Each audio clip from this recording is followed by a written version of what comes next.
एक होते इसकी एक पुस्तक है फिनोमिनोलॉजी ऑफ स्पिरिट, आत्मा का प्रघटना विज्ञान।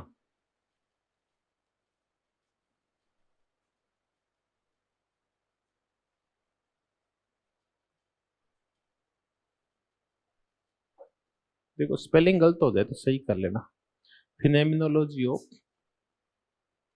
स्पिरिट, आत्मा का प्रघटना विज्ञान। चलो अपने क्या है इसे, प्रघटना विज्ञान क्या होता है, घटना विज्ञान क्या होता है।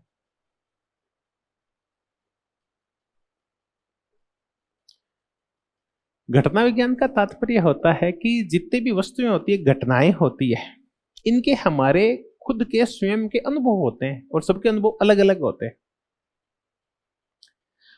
आप गिर गए तो आपको जो चोट लगी उसके अनुभव किसके पास है, आपके पास। आपने रामायण पढ़ी, महाभारत पढ़ी, कुरान पढ़ी, बाइबल पढ़ी, उसके अनुभव आपके पास है। कोई भी घटना घटित हुई, बाढ़ आई, भूकंप आया, तो उसके जो अनुभव होते हैं, घटनाओं के जो अनुभव होते हैं, वस्तुओं के जो अनुभव होते हैं, व्यक्ति के खुद के होते हैं। तो ये अनुभव किस प्रकार के होते हैं, इनका प्रकटीकरण कहलाता है, वो क्या कहलाता है, फिनोमिनोलॉजी।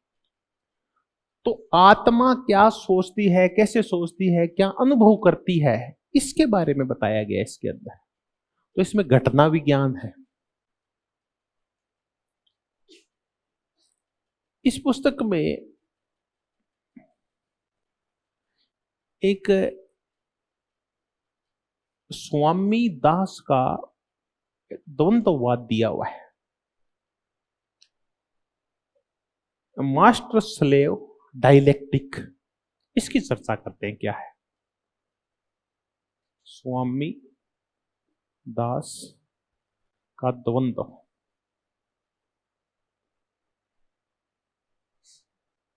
मास्टर स्लेव डायलेक्टिक, कि कोई भी व्यक्ति होता है ना, उसकी जो आइडेंटिटी होती है, उसका रिकॉग्नाइजेशन होता है, पहचान होती है, वो ना दूसरे पे निर्भर करती है कि दूसरे उसके बारे में सोचते क्या है। तो व्यक्ति दूसरों की नजर में अपनी एक पहचान बनाना चाहता है। तो व्यक्ति की जो पहचान होती है वो 100 की तब बनती है जब दूसरे उसके बारे में उसकी कोई एक पहचान बना लेते हैं और उसको बताते हैं कि तेरी पहचान ये है।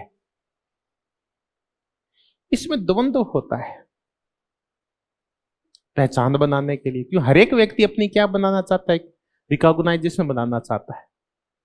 तो आप में सब में भी द्वंद्व है, वो किस मुद्दे को लेके है, पहचान को लेके है।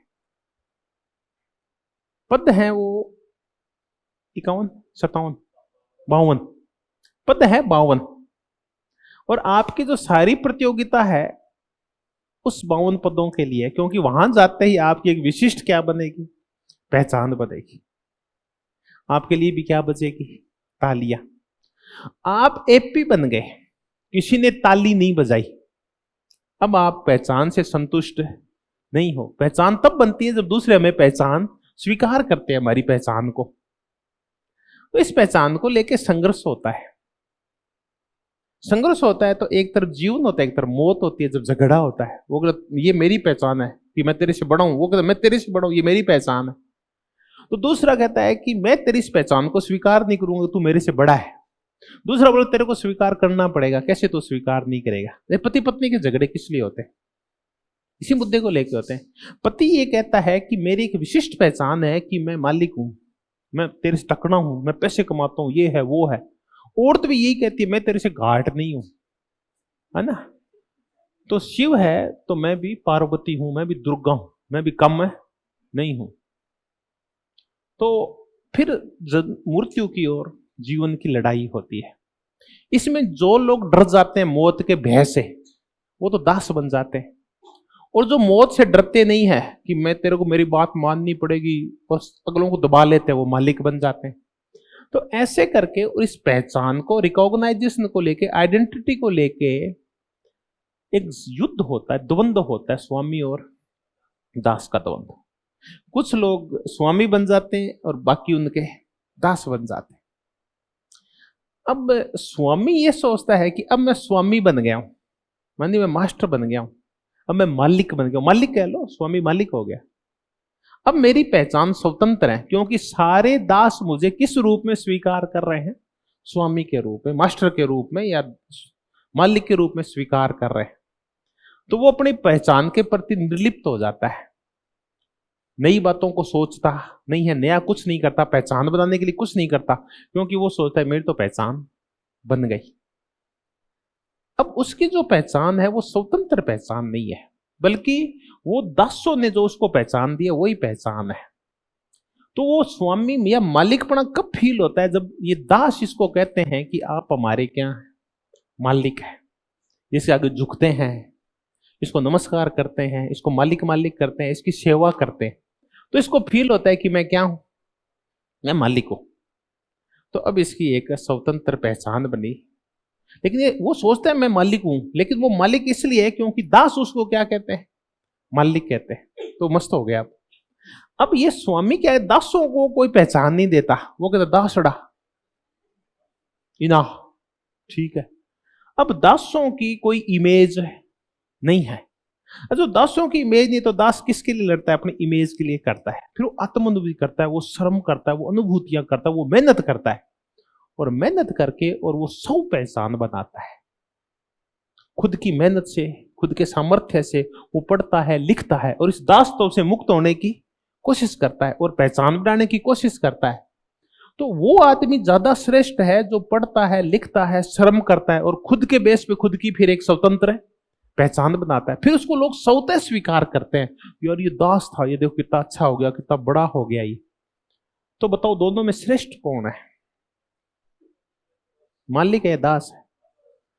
क्योंकि मालिक मालिक बनते ही, और अब उसने खुद को अच्छा और भला करना, परिश्रम करना, मेहनत करना, खुद को नए रूपों में ढालना, खुद को पहचानना बंद कर दिया है। दास क्या है? सोचता रहता है मैं क्या हूं, कहां से आया हूं, क्यों आया हूं। वो मेहनत करता रहता है, सोचता रहता है, पढ़ता रहता है, लिखता रहता है, इसके प्रभुत्व से मुक्त होने के प्रयास करता रहता है, और खुद की एक पहचान और रिकॉग्नाइजेशन बनाने की कोशिश करता रहता है। तो दास होते हैं ना, वो श्रेष्ठ होते हैं। और एक दिन फिर दासता क्या होती है? समाप्त होती। तो स्वामी और दास, तो दास वो होते हैं जो अपने किसको पहचान लेते हैं? आत्मा को पहचान लेते हैं, अपने परिश्रम के माध्यम से, अपने अनुभवों के माध्यम से, शोषण के माध्यम से, शोषण के विरोध के माध्यम से। तो ये है इस पुस्तक में स्वामी और दास का द्वंद्व। और इस आधार पे उसने किस प्रथा की आलोचना की है? दास प्रथा की आलोचना की है। तो बिल्कुल भी पसंद नहीं थी दास प्रथा किसको? हेगल को। अब ये जो दास होते हैं ना, इनमें बड़ी चेतना होती है, क्योंकि स्वामी में तो चेतना समाप्त हो गई। क्योंकि उसकी तो, वो तो सोचता है मैं तो स्वामी हूं।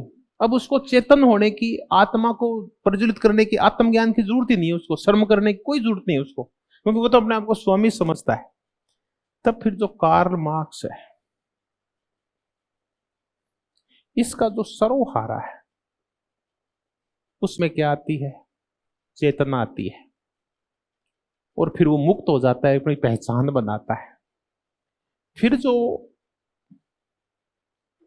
फ्रांस फैनन है, जिसकी हम चर्चा करेंगे, इसके जो उपनिवेशवाद के लोग हैं, जो गुलाम लोग हैं, वो अपनी स्वतंत्र पहचान बनाते हैं, अपने मालिकों से झगड़ा करते हैं। और आज वर्तमान में जो आइडेंटिटी पॉलिटिक्स चल रही है, पहचान की राजनीति, ये सब इसी का परिणाम है। चलो हम थोड़ा सा और सोचें, ये जो उग्र नारीवाद आया, या जो भी नारीवाद है, ब्लैक फेमिनिज्म कह लो आप, ये भी क्या है? ये वो प्रताड़ित स्त्रियां हैं जो पुरुषों के अत्याचारों से मुक्त होके, पढ़ के, लिख के, मेहनत करके, ज्ञान प्राप्त करके, और एक अलग अपनी छवि बनाती है, अपनी रिकॉग्नाइजेशन बनाती है, अपनी आइडेंटिटी बनाती है। तो ये सारी चीजें हैं, ये हमें कहाँ मिलती है? फिनोमिनोलॉजी ऑफ स्पिरिट में मिलती है कि ये प्रेरणा, मैं कह रहा हूं कि जो दलित दमित वर्ग होते हैं वो कैसे अपनी पहचान बना के आगे बढ़ते हैं। ज्यादा मेहनती, दूसरों के बारे में सोचने वाले, ज्यादा सामर्थ्यवान कौन होते हैं, स्वामी या दास? सामर्थ्य किसमें ज्यादा होता है? दासों में ज्यादा होता है। तो ये थी एक पुस्तक, ये लिख लो आप, स्वामी दास का द्वंद्व, द फिनोमेनोलॉजी ऑफ स्पिरिट में है, प्रघटना विज्ञान के अंदर है। तो एक पुस्तक की, और ये पुस्तक आई थी 1807 में। और पुस्तक करते हैं, एक पुस्तक तो हो गई।